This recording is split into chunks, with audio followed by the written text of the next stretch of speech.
Continuando acerca do pecado de Ezequias. Bom, depois deles ter curado, aí foi que veio a soberba. E porque ele não reconheceu o benefício que recebeu do Senhor, aí Deus enviou a ira dele sobre Judá e Jerusalém. Aí diz que Ezequias, capítulo 32 de 2 Crônicas, versículo 26, diz que Ezequias, porém, se humilhou do orgulho do seu coração, assim como todos os habitantes de Jerusalém, e a ira do Senhor cessou de abater-se sobre eles durante a vida de Ezequias. Por que Ezequias se orgulhou? Veja bem, vamos lá para o livro do profeta Isaías, para você ver que ele não estava em pecado. Porque naquele tempo adoeceu Ezequias de uma enfermidade mortal. Aí o profeta Isaías, filho de Amós, veio procurá-lo e lhe disse: assim diz o Senhor, põe a tua casa em ordem, porque hás de morrer e não te recuperarás. Olhe bem, Ezequias voltou-se para a parede e orou e disse: ah, Senhor, lembra de que tenho andado na tua presença com fidelidade de coração inteiro e fiz o que é agradável aos teus olhos. E Ezequias verteu abundante lágrimas. Olha o que ele disse: lembra-te de que tenho andado na tua presença com fidelidade e de coração inteiro. 2 Crônicas, capítulo 29, versículo 2. E fez o que é agradável aos olhos do Senhor, imitando tudo que fizera Davi seu antepassado. Como é que esse cara está desconcertado? Porque alguém entendeu que quando Deus diz assim, põe a tua casa em ordem. Olha aqui essa versão que é a Bíblia de Jerusalém, que diz, ó, dá as tuas últimas ordens à tua casa. Dá as tuas últimas ordens à tua casa. Na versão Almeida, tá, põe a tua casa em ordem. E alguém pensa que pôr a casa em ordem, na verdade, é consertar o coração, é a pessoa se consertar. Eu vou ler aqui um texto, justamente que tira dúvida acerca de colocar a casa em ordem, né? A palavra, já que pôr a casa em ordem é se consertar, vamos tirar dúvida acerca disso quando acontece que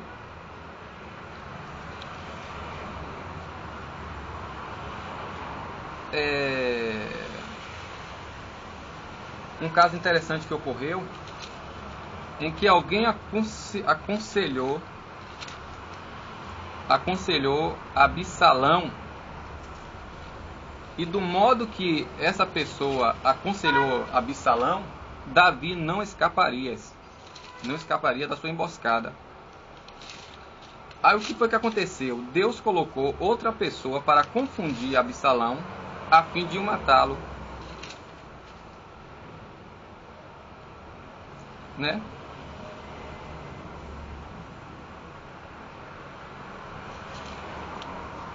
De modo que o cara que deu o conselho, quando ele viu, o Aquitofel, quando ele viu que o conselho dele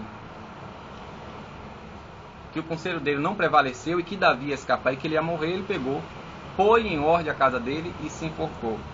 Diz assim, segundo livro do profeta Samuel, capítulo 17, eu vou ler a partir do versículo 1. Vou ler um pouquinho rápido, mas vocês vão entender, é só você pausar o vídeo e ir para a Bíblia. Aquitofel disse a Absalão, dá-me permissão de escolher 12.000 homens e me lançar esta noite mesmo em perseguição de Davi. Cairei eu sobre ele quando ele estiver cansado, sem coragem, e assombrarei, e todo o povo que estiver com ele fugirá. Então ferirei mortalmente o rei, e farei com que volte para ti todo o povo. Será como um retorno de todos para o homem que procuras. Todo o povo estará em paz. A ideia agradou a Absalão e a todos os anciões de Israel. Contudo, disse Absalão, consultai ainda Cusai, o Araquita, Ouçamos também o que ele pensa. Cusai veio a Absalão, e Absalão lhe disse: Aquitofel falou desta maneira, devemos fazer o que ele recomendou? Se não, dá o teu parecer. Cusai respondeu a Absalão: Desta vez o conselho de Aquitofel não é bom.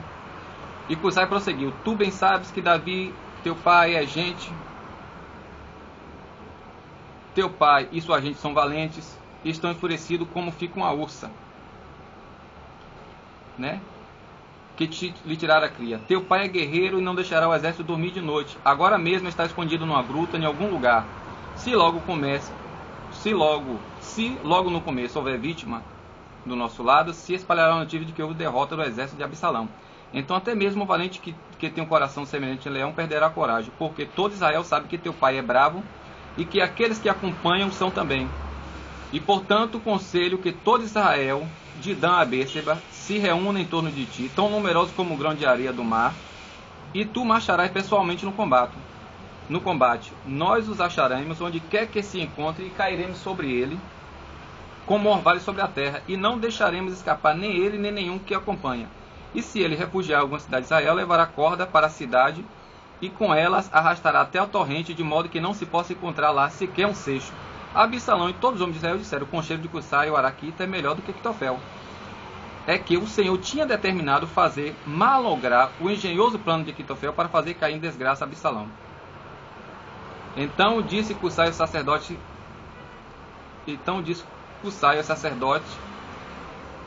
Sadoc e Abiatar: Aquitofel deu tal e tal conselho a Absalão e ao Senhor de Israel. Porém eu aconselhei de tal e de tal modo.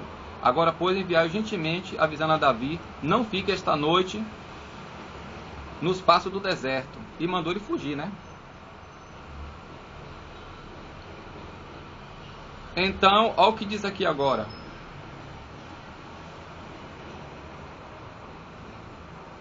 Versículo 23 de 2 Samuel 17. Quando Aquitofel viu que o seu conselho não tinha sido seguido, selou seu jumento, tomou e partiu para sua casa na cidade, pôs em ordem a sua casa e depois se enforcou e morreu e foi sepultado no túmulo de seu pai. Ora, se pôr a casa em ordem para se consertar, porque esse cidadão aqui pôs a casa dele em ordem e se enforcou? Agora, o que é pôr a casa em ordem? Casa quer dizer de família. As posses que ele tem, os seus empregados, é a família e tudo que ele possui. Quando Deus disse a Ezequias: põe a tua casa em ordem, na verdade está dizendo: organiza a sua família. Coisa que Davi não fez. Davi não pôs a casa dele em ordem quando ele estava velho. Aí o que foi que o irmão mais velho de Salomão fez? Tomou as pessoas e se auto-elegeu rei. Se Natã não chamasse Betseba e não desse conselho e não fosse lá para poder fazer com que Davi, o próprio Davi, fizesse com que Salomão fosse ungido rei, ia morrer todo mundo. Porque o dever de todo mundo, de todo homem, como aqui no Brasil, fazemos o quê? O tal do testamento. É pôr em ordem a família, dizer: depois de que eu morrer, vai ser assim, assim e assim. Então, pôr a casa em ordem é como está lá em Isaías, que nós lemos aqui. Organiza a tua família, porque certamente, Isaías capítulo 38, versículo 1: por aquele tempo adoeceu Ezequias de uma enfermidade mortal, e o profeta Isaías filho de Amós veio procurar e disse: assim diz o Senhor, dá as tuas últimas ordens à tua casa. Olha, quando eu morrer eu quero que seja assim, assim, assim, assim. Vai ser determinado, vai ser assim, ó. Fulano de tal vai morrer, fulano vai ser o capitão do exército. Como depois que Natã advertiu a Davi, foi que ele chamou Salomão e disse: olha, fulano de tal vai morrer, cicrano vai acontecer assim, assim, então você vai ser rei. Tá bem? Se você quiser, pode, se vocês quiserem, pode ir para o livro de 2 Crônicas, a partir do capítulo 29, 2 Reis, a partir do capítulo 18, capítulo 18 ao 20, você vai ver acerca da história de Ezequias.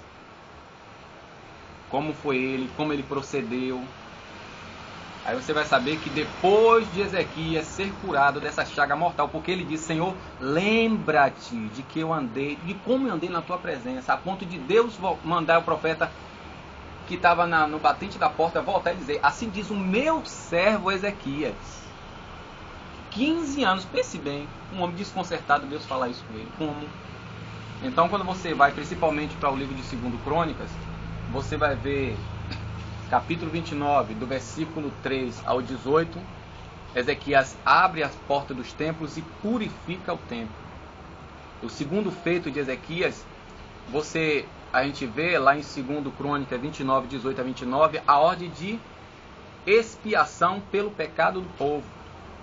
O terceiro feito de Ezequias, nós vemos o retorno ao culto ao único Deus, o Deus vivo. 2 Crônicas, capítulo 29, do 19 ao 36 versículos.